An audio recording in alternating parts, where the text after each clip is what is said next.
Hey y'all, welcome back to the channel. This is Cable Family Farm.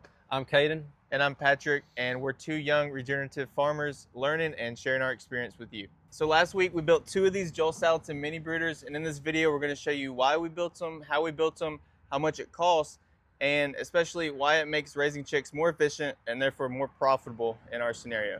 So let's get into it.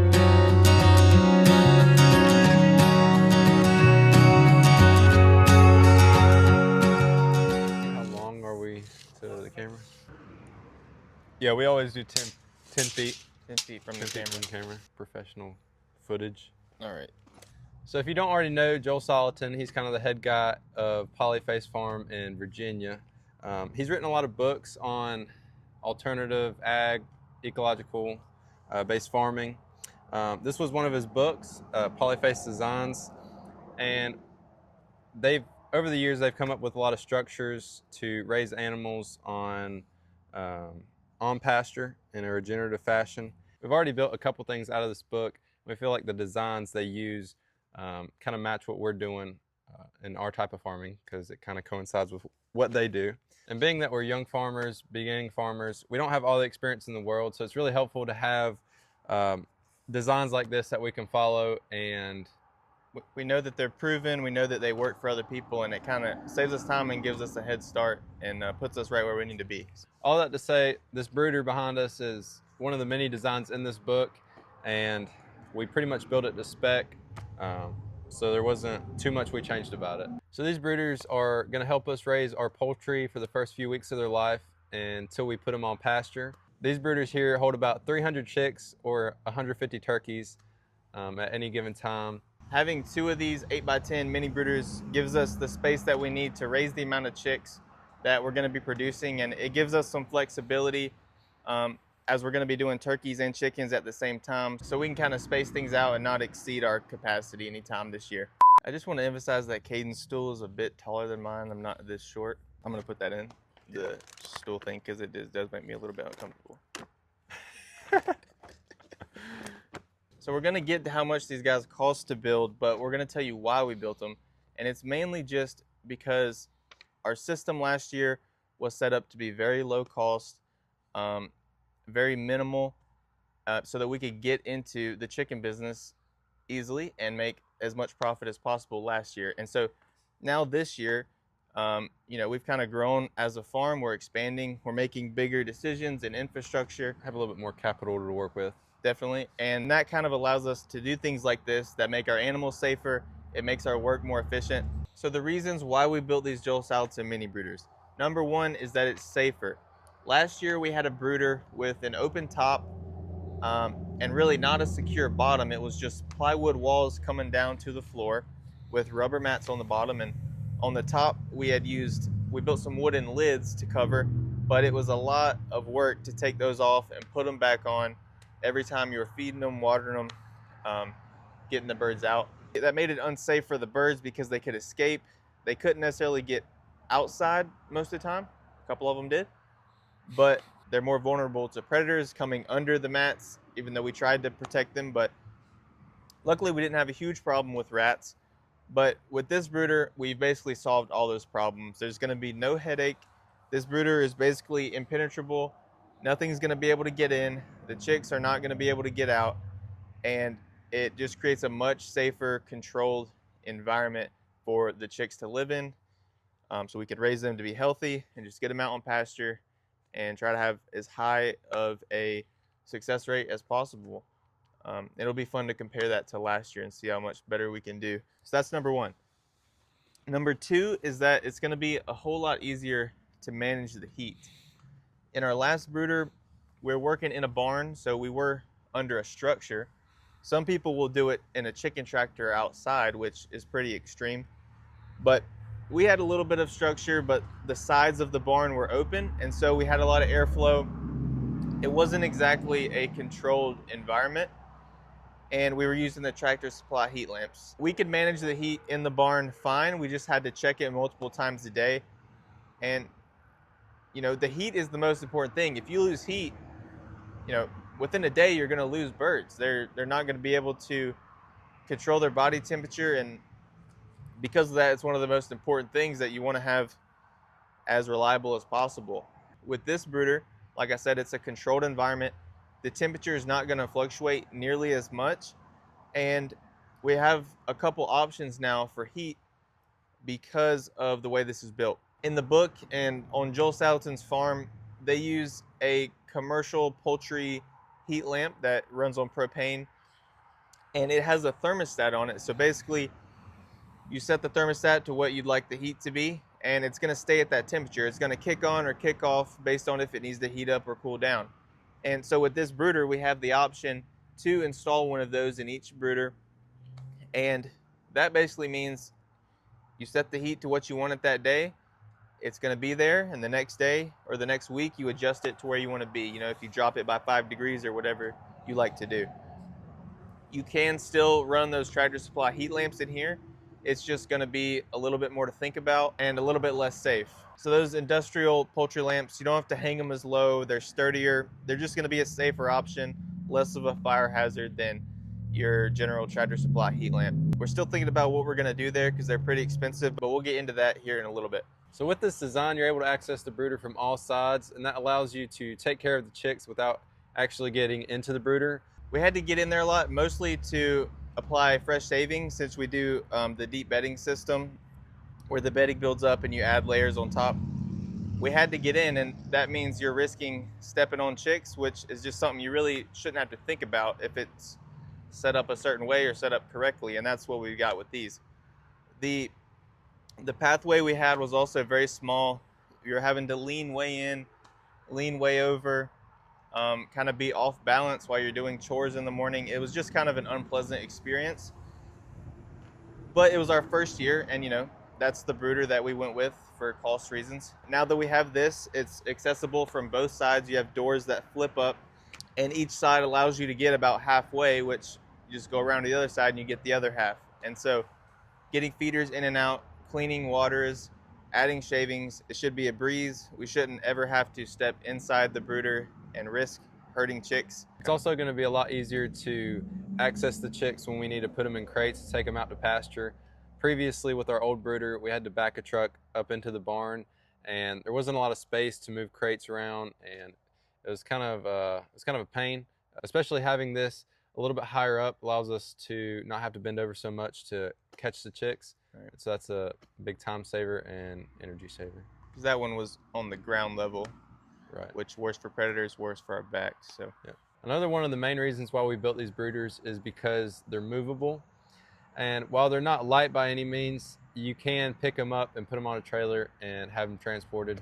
So if we up and decide to move and farm on another property, we can take these with us, and we don't have any permanent infrastructure that we'd have to build again somewhere else. So now we're going to get into the actual building process. I'm going to overlay some footage and kind of show you how we did it. We're going to tell you some tips and tricks that we found that helped us, and some things that we found weren't necessarily in the book that we had to figure out ourselves.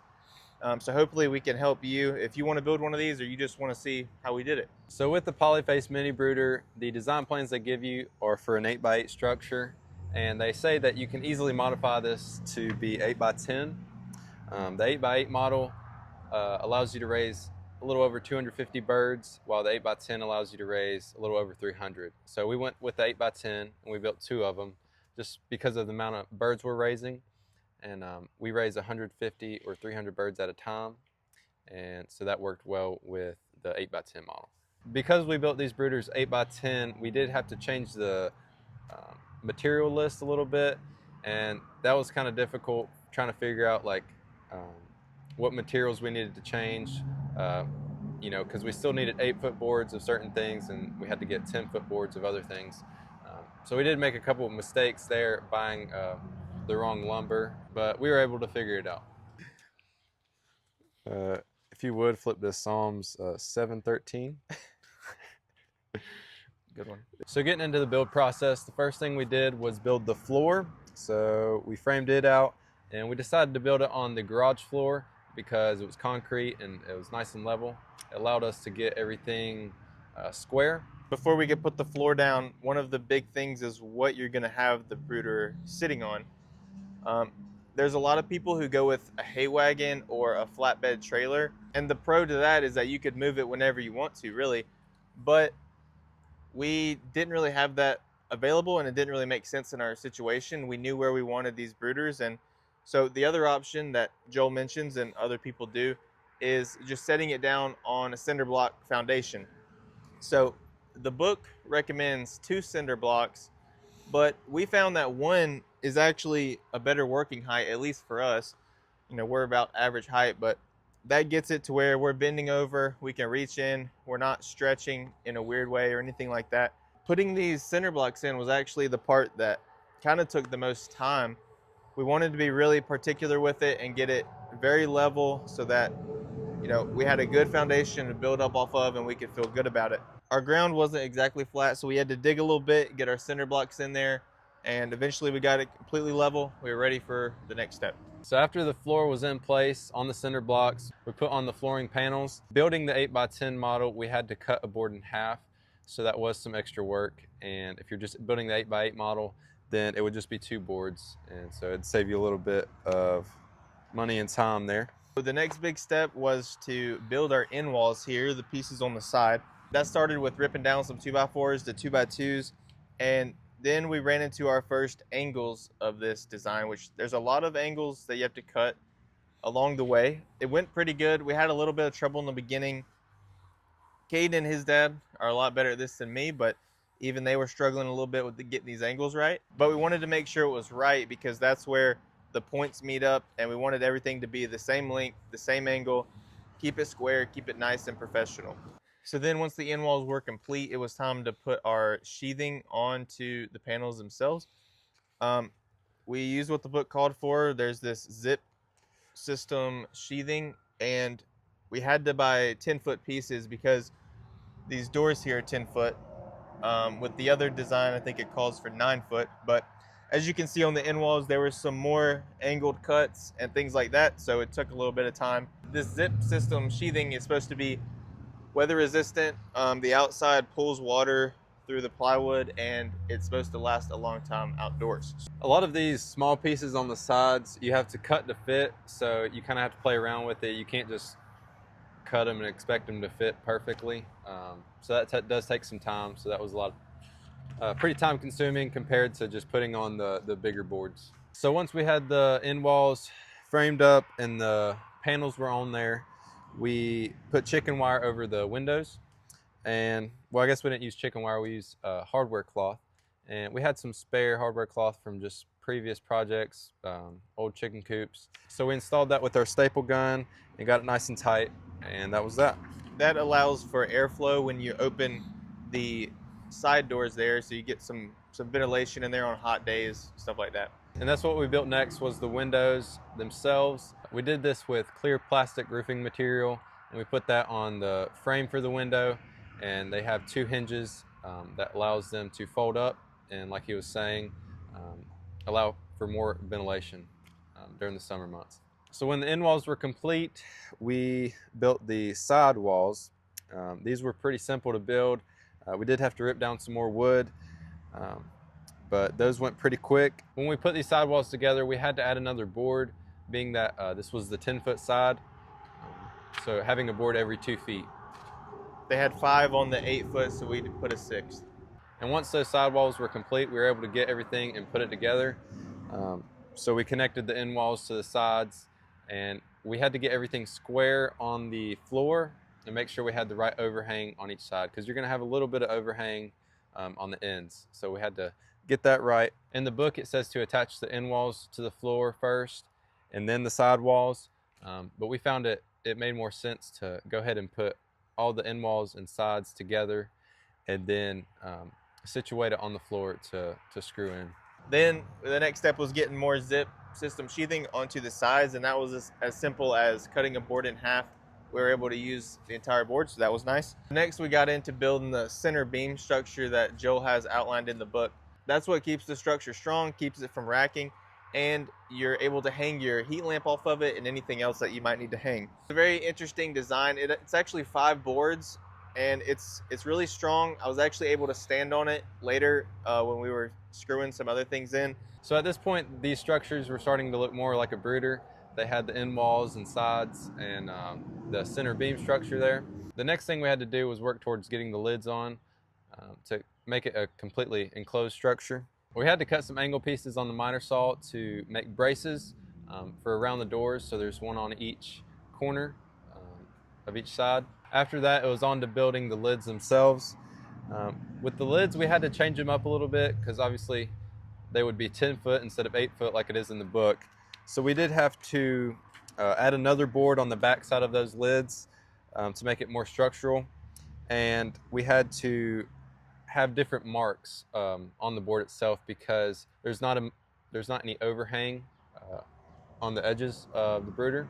And that brings up another point, that with building the 8x10 model, you are going to have to figure out something to cover these edges because the 10-foot board does not cover the plywood all the way. So we're probably going to put some type of metal. We were talking about wrapping it around the backside and letting it overhang just so no rainwater is going to get into the windows there where they extend.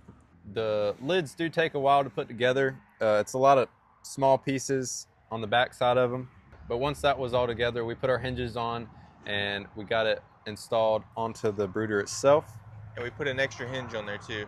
Yeah, we did have to put an extra hinge on the lids. Getting the lids on was a little tricky. We had to adjust it to where we had an even gap across the top because you're supposed to have about a 1/2 inch gap along the top of the lid, and we wanted to make sure our sides were even. We had the same amount of spacing on each side. So to put the first side on each one, you can stand inside the brooder and screw from inside, and that worked just fine. But once you have that piece on, to put the second door on, you don't want to lean on the door while they're trying to line it up correctly, and I just figured you had to get on top to get those middle ones. So I just straddled that center beam, didn't put my weight on anything else, and it worked out fine. We got the doors on. In the book, it calls for a prop stick on one side of the brooder, and with having 10-foot doors, they are a little bit heavier.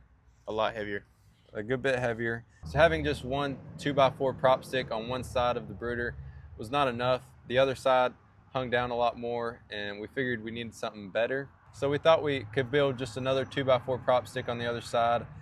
And while that probably would have worked, it would have been a lot more work when we have chicks. We have 4 doors to open, so we would have to open each door, put 2 prop sticks up on every door.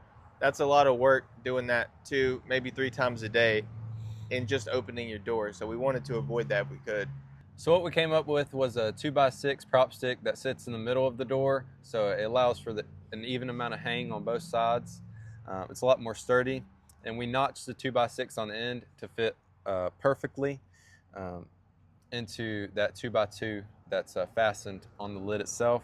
Yeah, having that notch makes sure that it can't go side to side. We don't want that door to come crashing down on us. It's real heavy, like I said.